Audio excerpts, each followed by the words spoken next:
Hey there, everybody. Let's do a results sports algorithm video. Let's talk about what happened on Tuesday, April 23rd in NBA, NHL, and MLB. NBA algorithm. First day, it takes a digger all playoffs. We do lose not one, but two games. Couple road teams finally win here in the playoffs. Bucks weren't even close. Clippers blew one late, couldn't come back to win.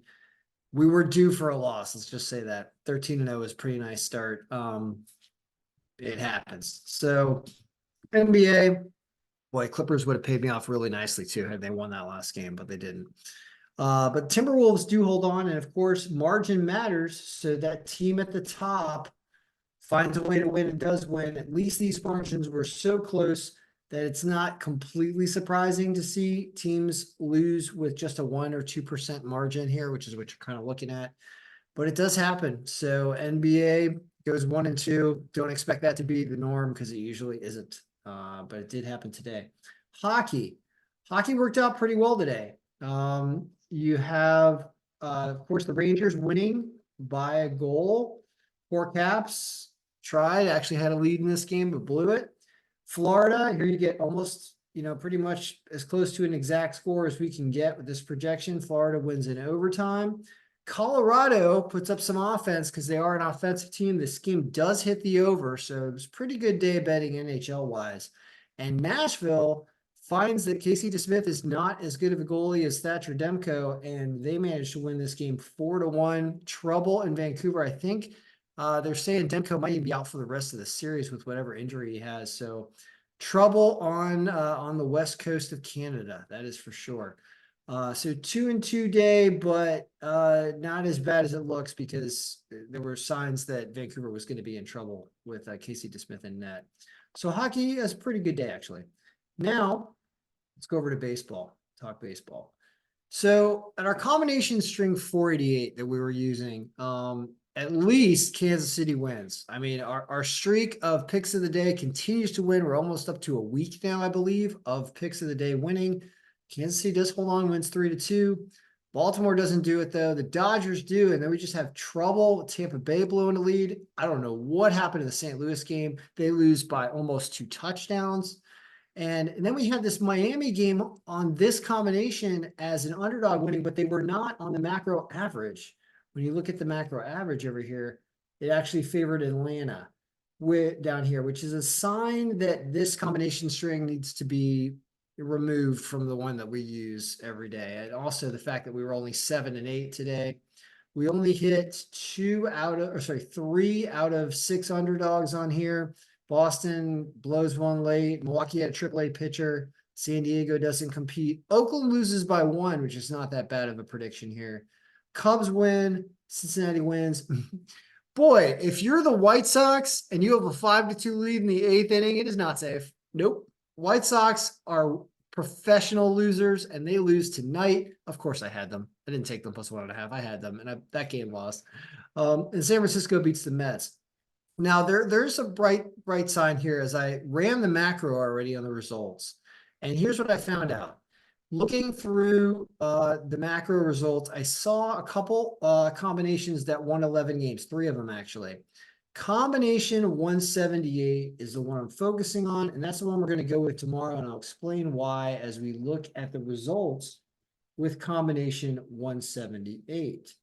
So combination 178 still relies a lot on pitcher, inning pitch per game, pitcher whip, not so much on pitcher ERA, has 10% lineup factor, a lot of BABIP, and then a lot of average runs for, average runs against, and average runs against kind of is also involved with team ERA. But look at what this ends up doing under this combination 178. This is why I like this and I want to go with this tomorrow. So you still have Kansas City on top, which is nice. They were our pick of the day. They would have been our pick of the day under combination 178. They do win.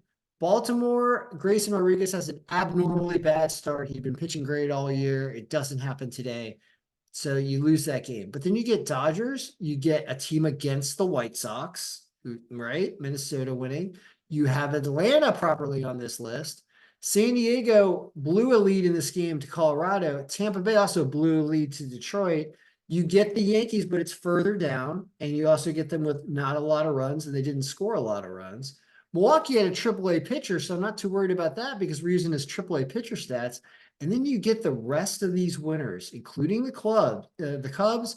You get Cleveland, you get that Seattle game, you get Arizona over St. Louis. And look at this. You hit all 4 underdogs with this combination, and it's utilizing lineup factor at least 10%, which is something you want to have lineup factor in here.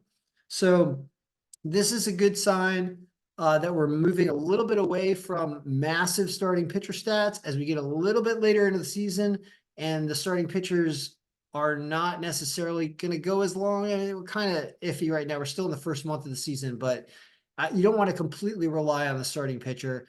And you're backing into some batter stats with BABIP and 10% lineup factor. And while you don't have a lot of team ERA in here, you do have a decent amount of average runs allowed, which is a spurious correlation, as they say in statistics terms, to team ERA, and that there are some similar numbers that comprise that stat.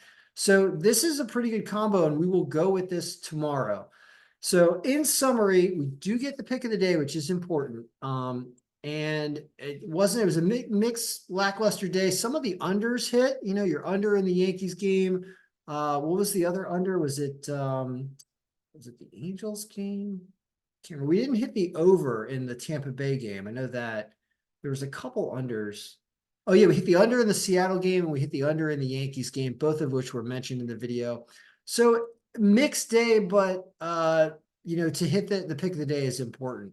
So, all right, we're moving to a different combination. We'll talk about it tomorrow. Of course, there'll be a private video tomorrow.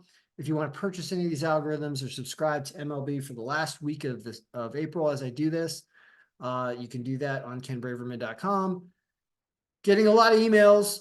We've been winning enough here that people are getting pumped up, and I know that the end of April is going to come faster than anybody wants, and I'm sure you're going to want me to keep doing this. So we'll have to see how long I can keep at it.